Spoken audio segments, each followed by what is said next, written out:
Good morning. Welcome to morning meeting. So here's what's on my mind this morning. It's Parkinson's law. You know, the one that basically says that the task that you have will fill the allotted time that you've given it, right? Sound familiar? So you might have a task that you were assigned it on a Monday, a project, and you know it's due in 2 weeks. And so you don't really get going on it until the second week, maybe midweek, depending on what that project really is, because you got so much time to get it done, right? I see this at play so often, especially with teenagers. And so I was at a sub gig yesterday, and there were some students who I knew had a short paper due at 10 o'clock last night. Knew that. And I was subbing for not the class that required that paper. So we're in a totally different class. And a few of those students, they already were finished with the class assignment that they were in, so that meant they could use their time in other ways, and they were writing their paper. They were writing their paper that's due at 10 o'clock that night.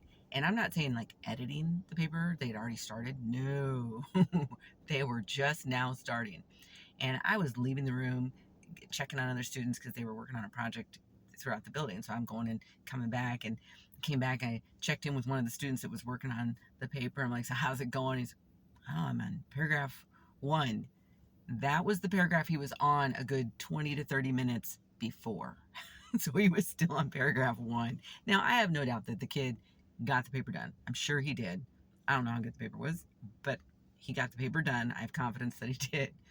But it's that Parkinson's law. It happens all the time with people. The question is, how do you get yourself not to do that? You know, students, they're young, their brains are still developing, they don't always understand consequences and actions, and they don't make that match. But you and I, we're adults. We get it.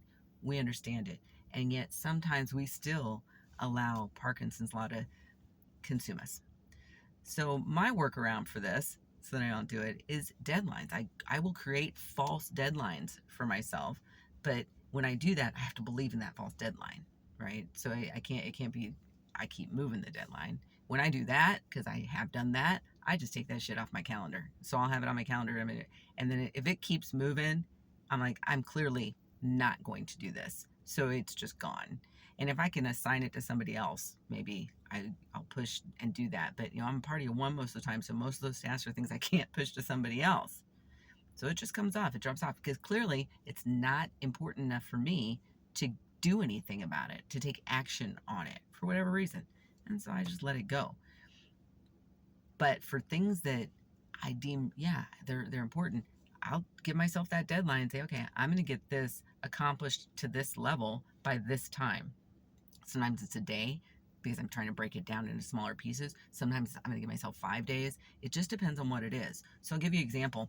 There's this tool that I like, and I haven't played with much in the last few years, but it's called Tangent Templates. Really cool tool. Check it out. Not an ad for them. I don't get anything from telling you about it, but it's a cool tool. And they recently did a bunch of updates, and so I was like, oh, I should check this out because I have this idea in mind of something I want to create.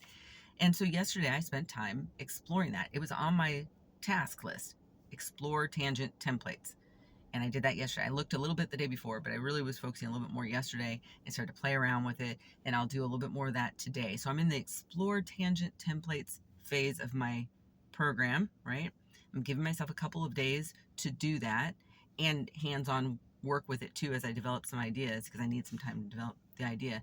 But what I'm planning to do is create something for myself to use, because I have a really hard time with journals and to-do lists and all that. I don't really like that. There was a time when I was in corporate America where that's what you did and that's what I did and I was faithful about it, blah, blah, blah.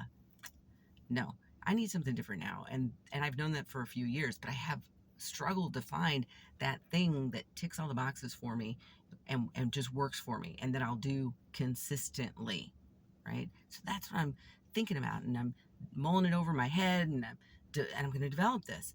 And then after I develop it, I'm going to use it. And then I might share it with other people and say, hey, maybe this ticks all the boxes for you and you can use it. So that's where I'm at right now. And I'm giving myself X number of days to do certain parts of this: exploration phase, development phase, testing phase, redevelopment phase. All of this will go within the next couple of weeks. It's not like this is going months out, because that's not the kind of person I am. But that's the thing that I want you to think about today, or I encourage you to think about today. Are you putting something off? Are you not giving yourself some good deadlines to work against so that you can accomplish a task that you want to do? Are you putting too many tasks on your to-do list? How important are those freaking things? If they're rolling over and rolling over, maybe reevaluate that. Maybe they're not that important to you. Maybe if you're in an environment where you can delegate, you delegate those things so someone else can do them, because you don't need to do them. Maybe. I don't know. Think about it, and I'll talk with you again probably tomorrow. See you later.